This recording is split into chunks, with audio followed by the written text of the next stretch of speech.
Robert, let me ask you something that many English learners hear every Monday morning. How was your weekend?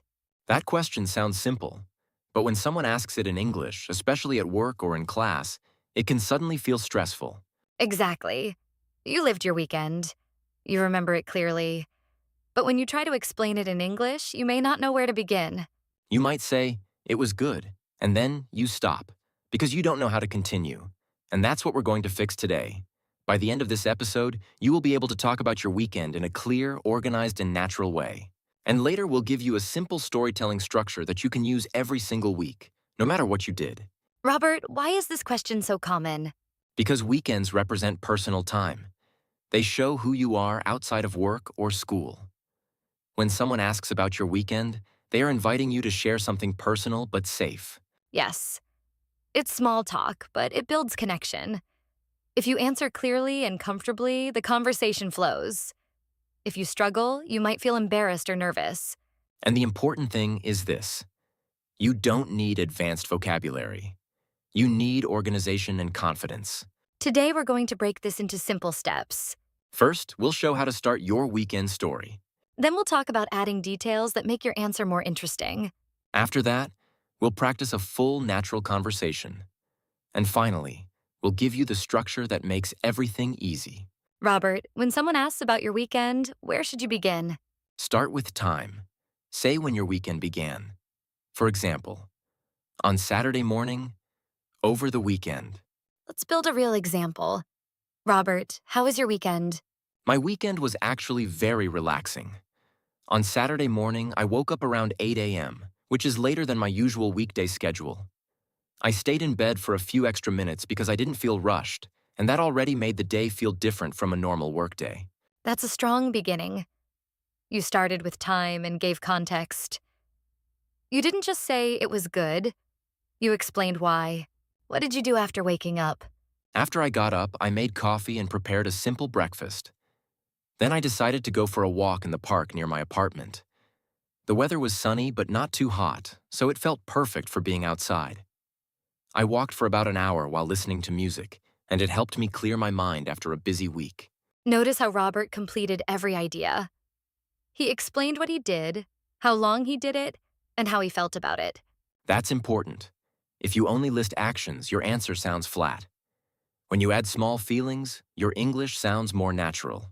Many learners make this mistake. They jump from Saturday to Sunday without finishing one day. Yes, they say, on Saturday I went out, and Sunday I watched TV, and Saturday night I met friends. The timeline becomes confusing. So finish Saturday first, then move to Sunday. Robert, what did you do on Saturday evening? On Saturday evening, I met two friends for dinner at a small restaurant downtown. We hadn't seen each other in a few weeks, so we spent a lot of time catching up. We talked about work, travel plans, and even some personal goals. The conversation was long and meaningful, and I left the restaurant feeling grateful for the friendship. That's beautiful. You didn't just say, I had dinner. You described the experience and the emotion. Now let's move to Sunday. How did your Sunday begin? Sunday was much quieter. I woke up a little earlier than Saturday because I wanted to be productive. I cleaned my apartment, organized my desk, and did some laundry. It may sound boring, but completing those tasks made me feel prepared for the upcoming week. That's very realistic. Not every weekend is exciting, but even simple activities can be described clearly. Later, we'll show you how to turn even a boring weekend into an interesting story by adding one simple element.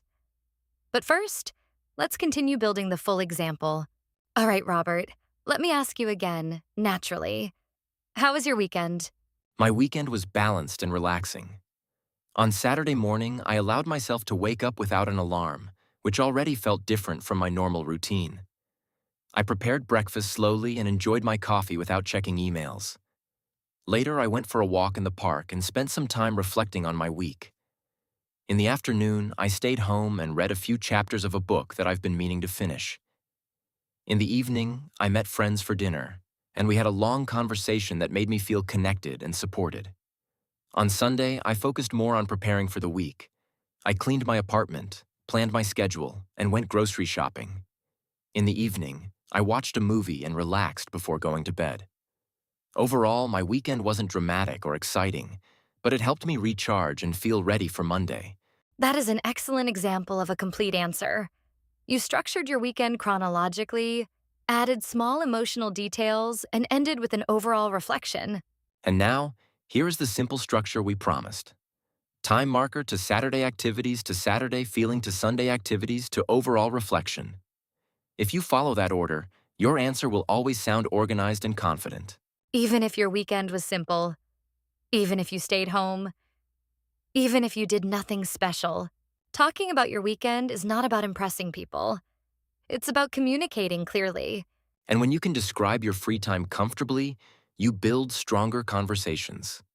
Every Monday is an opportunity to practice, and every weekend gives you a new story. This week, try something simple. After your weekend ends, describe it in English out loud. Follow the structure we shared, add one feeling, and speak slowly. Clarity creates confidence. Confidence builds fluency. Thanks for spending part of your week with us, and we'll see you in the next episode of English Narrative Hub.